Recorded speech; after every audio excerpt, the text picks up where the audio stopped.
Okay, y'all, every now and then I like to do a more lighthearted video, and this one looked perfect. I'm excited. It's going to be cute. It's called Presidential Pets: A Brief History. It's by Salmonella Academy. We like the videos over here from him, and so yeah, I thought this would be a good video to react to today.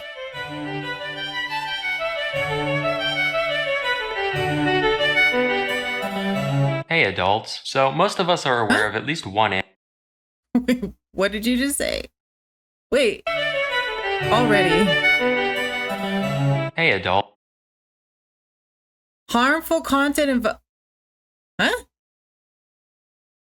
Uh-oh. So most of us are aware of at least one animal companion to the commander-in-chief. All but 3 presidents have owned some kind of pet during their term, and there's good reason for that. Not only does a lovable mutt serve to humanize an otherwise larger-than-life figure, but their cute antics can also be a great distraction when needed. Huh? Drone strikes? Never heard of her. Hey, we're doing a photo op with this dog that shares a name with my vice president's son, because, you know, that's not weird at all. But as it turns out, dogs and cats are just the tip of the iceberg. There have been a lot of quadrupedal occupants of the White House. Its name is Bo, right? I think that dog's name is Bo. Even without Miss Lewinsky. So today we'll be going through just a few of the more interesting ones. Going back to the beginning, Washington had critters galore, including 4 black and tan slur hounds that he named Drunkard, Taster, Tippler, and Tipsy. They sound like if Santa's reindeer were all alcoholics, which would be a shame because Rudolph's red nose would no longer be of note. John Adams had 3 dogs that presumably spanned the alignment chart, being named Juno, Mark, and Satan respectively. Not a joke. Jefferson kept around 40 sheep during his presidency, one of which was a 4-horned Shetland ram. Though nameless, said ram soon became what is this animation? Oh my god.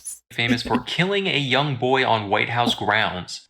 Rather than immediately destroying the animal as we'd expect today, Jefferson just had it moved back to Monticello. It was eventually put down, but only after it single-handedly killed several other rams at the estate, which just goes to show how Jefferson operated. Random child, not the best optics, but that can be forgiven. But my own property, that's a bridge too far, Rambo. John Quincy Adams' wife Louisa practiced sericulture, which is a fun word for silkworm keeping. As a side note, sericulture has been going on since at least 3630 BC, which is kinda nutty, because that means we domesticated worms to turn their goo into clothes before we figured out how to ride a horse. Jackson had an African gray parrot named Paul, short for Polly, that would apparently curse like a sailor, probably thanks to the teachings of Old Hickory himself. Having outlived its owner, Paul ended up being removed from Jackson's funeral service after unleashing so much profanity that guests found it genuinely upsetting. He also kept roosters for cockfighting, which was acceptable at the time and still far from the worst thing he's done morally. During Van Buren's term, the Sultan of Oman sent a variety. What is that? What is that? I can't tell. I don't know. Someone let me know who those people are. Variety of gifts to the president, among them being a pair of tiger cubs. He was like, this is badass, and desperately wanted to keep them in the White House. But the dickheads in Congress asserted that, due to a specific constitutional provision, gifts to the presidential office weren't for the man himself, but for the people. Van Buren said, fuck the people, them's my tigers, and got into a legal battle with the legislator over the issue, which he eventually lost. The tigers were subsequently sent to a zoo, and over 20 years later, Van Buren died of pneumonia, completely unrelated to this incident. Although Andrew Johnson had no du jour pets, he did befriend a family of mice he found in his bedroom, feeding them flour and grain and referring to them as the little fellows. It's an oddly wholesome thing to hear from someone who essentially set the trajectory for the next 100 years of black disenfranchisement. Mr. Johnson, we still have a country to rebuild. Get out of my room, I'm getting rat-pilled. Taft had 2 cows during his term. The first of them was named Mooly Wooly, and she died a year and a half in after, quote, eating too many oats. Mooly was promptly replaced by the far more dignified Pauline Wayne. She was a real dime of a heifer, which led Taft to show her off at the International Dairymen's Expo in Milwaukee. In order to get her there, she was transported in a private car attached to a train headed for the stockyards in Chicago. But a switch crew mixed up which car was hers, leading to 2 days of frantic telegraphs asking where the president's cow had gone. She only narrowly avoided the slaughterhouse when a couple of attendants at the stockyard recognized Pauline for what she was, and all.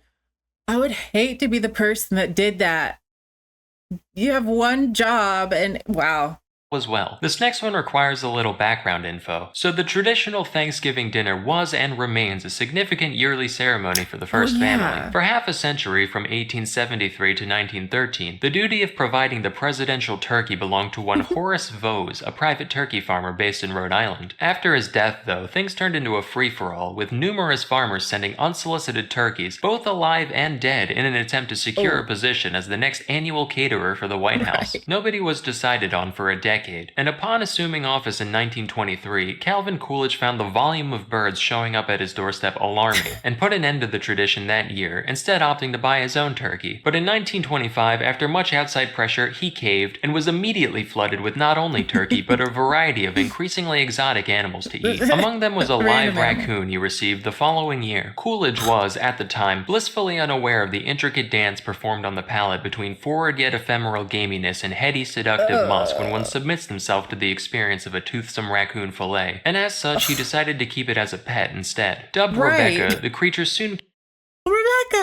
See, that's exactly, yeah. Just keep it as came to be a core member of the Coolidge family. She ate as well as any of them, being fed things like shrimp and persimmons, and she was particularly fond of eggs. Given free reign over the house, Rebecca's hobbies reportedly included unscrewing light bulbs, uprooting houseplants, and playing with wet bars of soap in the bathtub. I think raccoons get into a lot of mischief. She was so beloved that she even had her own treehouse built for her in the White House yard. When the Coolidges made way for the Hoovers, Rebecca was forced to vacate her post, but the new first family soon found that they had a squatter on their hands. The new tenant of Rebecca's treehouse was a wild opossum who, rather than being evicted, was adopted by the Hoovers in a similar fashion to Rebecca, albeit from a farther distance, mostly just saying, yeah, that's ours now. He was given the name Billy Possum, which is a reference to our old friend Taft. See, as the man following Teddy... You really go hard on these animations, these poor people. Roosevelt in the White House, Taft had some big shoes to fill. So during his term, some enterprising young dumbasses approached Taft with what they claimed would be the sequel to the teddy bear. They called it Billy Possum, which is itself a reference to the president's fondness of possum and taters, a dish he famously requested at a banquet in Atlanta as an act of goodwill towards the South and its culture. Taft found the idea amusing enough that he gave the green light, and many thousands of Billy Possums were produced. Given their total obscurity today, it's clear these toys were a massive flop, and there's a few reasons for that. For one, trying to force fads at all is like trying to push water uphill. But also, the story of Roosevelt refusing to shoot a tied-up bear has a bit more symbolic poetry to it than, it's a possum because he like possum, he a fat boy, eat him up good. Couple that with the constant character assassination that the... That's not true! Oh... But that's none of that is true, actually. Possum as an animal has received from ignorant urbanites, and it becomes obvious that this thing was doomed from the start. But anyway, that's where the Hoover... Okay, so possums can't really get rabies, or they have natural immunity to it. I think it's very, very, very unlikely they could ever get rabies. And for some reason, we think that they are rabid all the time. It's weird. Possum got his name, and his exploits were pretty limited outside of temporarily filling in as a mascot of a local high school. In 1961, Soviet Premier Nikita Khrushchev gifted a dog to the Kennedys named Pushinka, or Fluffy. And while it is normally rude to look a gift dog in the mouth, an exception can be made when the single biggest threat to the free world insists that said dog should live with the president. Pushinka was x-rayed, put through metal detectors, and given ultrasounds out of fear that someone implanted her with a listening device. Fortunately, though there may be bugs in some of you mugs, there ain't no bugs in she, and Pushinka remained a Kennedy for the rest of her days. While truthfully, the gift was likely given as a simple act of good faith designed to reduce Cold War tensions, Pushinka was also the daughter of Strelka, who, during Sputnik 5, became the first mammal to make it back from space alive. So I'd like to think of it... I thought he was going another direction. as more of a passive-aggressive space race flex. Like, yeah, our astronanimals are so alive, they're making babies even. Hope looking at this one constantly reminds you of where you stand. With that, I hope you found this highlight reel enlightening. It feels good to know that while Congress has always been a zoo, so too has the White House at times. That's all for today. Till next time, I'm Salmonella, and you make my girlhood tremble. I'm just wondering, he said girlhood. I hate that word so much, girlhood. Isn't that from that TikToker? I don't remember the name.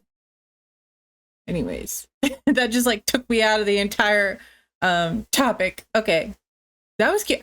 I learned more than I expected to. I just thought it was kind of going to be a list of like who had animals.